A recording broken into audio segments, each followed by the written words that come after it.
Meus amados irmãos e irmãs, que lindo dia de Páscoa hoje!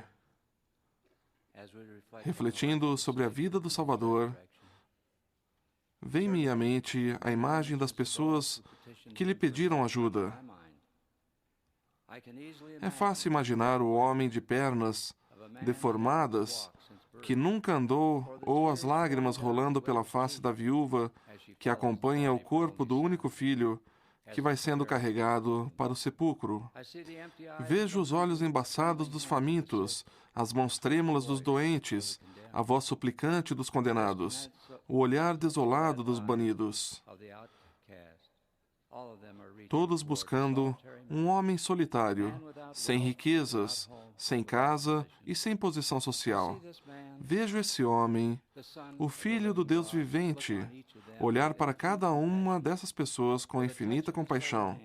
Com um toque de sua santa mão, consola os desanimados, cura os doentes, liberta os condenados. A uma palavra sua, o morto levanta-se da sepultura, e a viúva abraça o filho que voltou à vida. Esses e outros atos milagrosos de misericórdia e bondade, alguns conhecidos de todos, outros silenciosos e discretos, para mim definem uma das características marcantes do Salvador: seu amor e compaixão pelos oprimidos, cansados, fracos, sofredores. Na verdade, o seu nome é sinônimo desses atos de compaixão. Apesar de já se terem passado quase 2000 anos depois do ministério mortal do Filho de Deus, seu exemplo e ensinamentos de amor continuam sendo parte integrante do que somos como povo e como igreja. Hoje, por intermédio de seu inspirado programa de bem-estar, a Igreja de Jesus Cristo, dos Santos dos Últimos Dias e seus membros empenham-se em imitar o exemplo dele, à medida em que buscam aliviar o sofrimento e aumentar a autossuficiência. O programa de bem-estar da Igreja é bastante conhecido em todo o mundo. Há pessoas das mais diversas classes sociais que vão à sede da Igreja para ver pessoalmente como ela cuida dos pobres e necessitados, sem que os beneficiados se tornem dependentes e sem que as pessoas que doam se ressintam. O presidente de certo país cancelou todos os demais compromissos do dia após visitar a Welfare Square. O que existe aqui é mais importante do que tudo mais em meu programa, disse ele.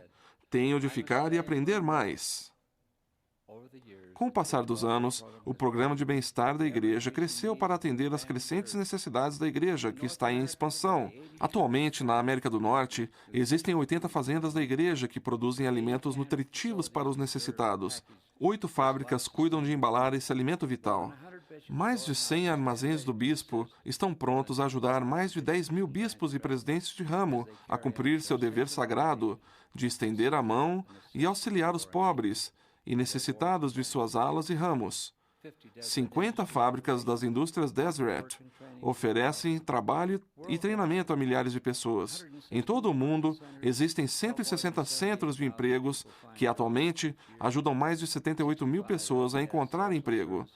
Há 65 escritórios de serviços sociais SUD, que ajudam os casais da igreja a adotarem crianças e oferecem aconselhamento a quem precise. Tenho certeza de que os grandes líderes que o Senhor suscitou para serem os pioneiros deste trabalho de bem-estar, nesta época, estão contentes com o programa de bem-estar atual. O presidente Joseph F. Smith escreveu: "Os santos dos últimos dias sempre tiveram como um de seus principais ensinamentos que não se pode esperar que uma religião que não seja capaz de salvar as pessoas materialmente e torná-las prósperas e felizes aqui, seja capaz de exaltá-las na vida futura. O que é físico e o que é espiritual estão inseparavelmente ligados. Quando doamos de nosso tempo, talentos e bens para atender às necessidades dos doentes, dar comida aos famintos e ensinar quem seja dependente a andar com os próprios pés, passamos por um enriquecimento espiritual que ultrapassa o nosso entendimento." O Senhor declarou em uma revelação ao profeta Joseph Smith: "É meu propósito suprir a meus santos, mas é necessário que seja feito a meu modo. E eis que este é o modo que eu, o Senhor, decretei para suprir meus santos, para que os pobres sejam aumentados naquilo que os ricos são diminuídos." O modo do Senhor consiste em ajudar as pessoas a ajudarem a si mesmas. Os pobres são aumentados porque trabalham pelo auxílio temporário que recebem, aprendem princípios corretos e conseguem sair da pobreza para a autossuficiência. Os ricos são diminuídos porque se humilham para doar generosamente de seus bens aos necessitados. Ensinamos os membros a serem autossuficientes, a fazerem tudo para sustentarem-se e procurar a ajuda de seus familiares em caso de necessidade. Quando os membros e a família fazem todo o possível para sustentarem-se, mas mesmo assim não conseguem suprir suas necessidades básicas, a igreja está pronta a ajudar. Na igreja, os bispos têm a responsabilidade específica quanto aos pobres, necessitados, pai ou mãe que cria os filhos sem o cônjuge, idosos, incapacitados, órfãos, viúvas e viúvos e outras pessoas que tenham necessidades especiais. Sei de um bispo que envidou todos os esforços para ajudar um homem que procurou-o pedindo ajuda. Durante anos, o homem fora feliz no casamento, mas depois de certa idade, viciou-se em álcool e drogas, e por isso perdeu o emprego, a casa e a família. Ele degradou-se e humilhou-se com os anos difíceis em que morou nas ruas. Com o rosto banhado em lágrimas, implorou ao bispo que o ajudasse. O comitê de bem-estar da ala discutiu o problema. Um homem conhecia um dentista que talvez estivesse disposto a consertar o dente da frente desse homem, que estava quebrado. A presidente da Sociedade de Socorro sugeriu que a saúde dele poderia melhorar caso se alimentasse da boa comida do armazém do bispo. Outra pessoa sugeriu que o homem precisava de alguém que despendesse tempo com ele todos os dias e o ajudasse a conseguir forças para vencer o vício. Com as ideias que fluíam, o bispo percebeu que a ala estava repleta de irmãos interessados e prontos a ajudar.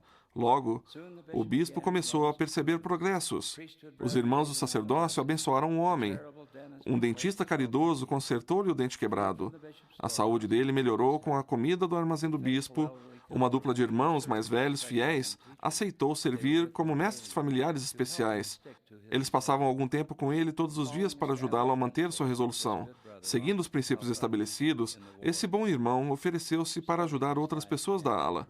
Aos poucos, sua vida começou a melhorar. O olhar de desespero e miséria gradualmente cedeu lugar ao de alegria e felicidade. Ainda que o processo tenha sido doloroso, ele conseguiu libertar-se do vício e tornou-se ativo na igreja.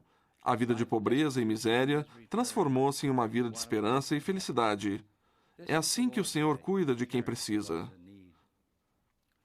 A igreja não restringe aos membros o serviço de auxílio, mas segue a admoestação do profeta Joseph Smith, que diz: um homem cheio do amor de Deus não se contenta em abençoar apenas sua família, mas corre o mundo inteiro desejoso de abençoar toda a raça humana. Ele ensinou os membros a alimentar os famintos, vestir os nus, prover o sustento das viúvas, enxugar as lágrimas dos órfãos e consolar os aflitos. Em pouco mais de 10 anos, a igreja enviou mais de 27 mil toneladas de roupas, 16 mil toneladas de alimentos e 3 mil toneladas de suprimentos e equipamentos médicos e educacionais para aliviar o sofrimento de milhões de filhos de Deus em 146 países, em muitas partes do mundo. Não perguntamos, vocês são da igreja? Nossa pergunta é, estão sofrendo? Todos sabemos do furacão Mitch, que devastou a Nicarágua e Honduras nos últimos meses de outubro e novembro. Ele inundou casas e causou deslizamento com sua violência terrível. Mais de 10 mil pessoas morreram e 2 milhões de outras ficaram desabrigadas. Esse furacão violentíssimo destruiu casas e cobriu as ruas com uma lama que parecia tão dura como cimento. Quase imediatamente, a igreja começou a enviar alimentos básicos, roupas, remédios e cobertores para ajudar tanto aos membros da igreja como às pessoas de outras religiões. Assim que os carregamentos chegavam ao destino, centenas de membros da igreja apareciam para descarregar os caminhões e arrumar as provisões em caixas. Cada caixa continha o necessário para sustentar uma família durante uma semana. Nosso querido presidente Gordon B. Hinckley, que encabeça o Comitê Geral de Bem-Estar, ficou perturbado com o sofrimento das pessoas na América Central. Numa noite que passou em claro, sentiu-se inspirado a ir até lá e estender seu amor e apoio aos que tinham passado por essa grande perda. A visita do profeta animou milhares de pessoas e deu-lhes esperança. Enquanto a igreja tiver quaisquer recursos, disse-lhes ele, estaremos a seu lado nos momentos de aflição. Testifico a vocês, irmãos e irmãs, que ele é verdadeiramente um profeta de Deus. Eu o apoio de todo o coração. Além de fornecer as provisões necessárias quando há calamidades e catástrofes, cerca de 1.300 membros da igreja aceitaram o chamado do Senhor para servir aos necessitados de muitos países. Darei 2 exemplos. O irmão David Glines e sua esposa, Dove de Ivins, em Utah, atualmente estão morando em Gana, na África, onde ensinam técnicas de administração, computação e de gerenciamento de escritórios para quem está tentando conseguir um emprego melhor. O irmão Mark Cutler, de Clayton, na Califórnia, é cirurgião aposentado e, juntamente com sua esposa Bonnie, presta serviço no Vietnã. O irmão Cutler é consultor e professor dos médicos de lá. A irmã Cutler ensina inglês e terminologia médica aos médicos e funcionários do hospital. Além de ajudar os outros, seria bom se as famílias e os membros individualmente avaliassem o próprio grau de autossuficiência. Podemos nos fazer algumas perguntas. Somos sábios com nosso dinheiro? Gastamos menos do que recebemos? Evitamos gastos desnecessários? Seguimos os conselhos das autoridades gerais de armazenar alimentos, roupas e, se possível, combustível para pelo menos um ano? Ensinamos nossos filhos a dar valor ao que têm e a não desperdiçarem? Será que os ensinamos a trabalhar? Será que eles compreendem a importância da lei sagrada do dízimo? Será que estudamos o bastante e temos um emprego adequado? Conservamos a boa saúde vivendo a palavra de sabedoria? Estamos livres dos efeitos de substâncias prejudiciais? Caso honestamente respondamos não a qualquer dessas perguntas, é possível que queiramos melhorar nossos planos de autossuficiência. Os profetas fornecem-nos diretrizes fundamentais. Primeiro, um dos males de nossos dias é o pecado da cobiça. A ânsia desordenada por bens materiais pode tornar-se uma obsessão que consuma nossos pensamentos, esgote nossos bens e traga-nos infelicidade. Alguns membros da igreja estão cada vez mais sobrecarregados com dívidas desnecessárias por causa desse pecado. O presidente Heber J. Grant disse: "Se há uma coisa que traz paz e contentamento ao coração dos homens e à família, é viver de acordo com o que temos. E se há algo que seja aflitivo e desanimador, é ter dívidas e encargos que não conseguimos saldar." A industriosidade, economia e autossuficiência continuam sendo os princípios orientadores desse trabalho, advertiu o presidente Thomas S. Monson, diretor do Comitê Executivo de Bem-Estar da Igreja. Como povo, deveríamos evitar as dívidas desnecessárias. Paga a tua dívida e vive. Que conselho sábio para nós hoje. Segundo, desde o início, Deus ordenou que trabalhássemos e advertiu-nos contra a ociosidade. Infelizmente, há muitas coisas em nosso mundo que incentivam a ociosidade, principalmente na forma de diversões vãs que encontramos na internet, na televisão e nos jogos de computador. Terceiro, recomendo-lhes o conselho que o presidente Hinckley deu quando disse: estudem o máximo que puderem, cultivem as habilidades mentais e manuais. Os estudos são a chave para as oportunidades.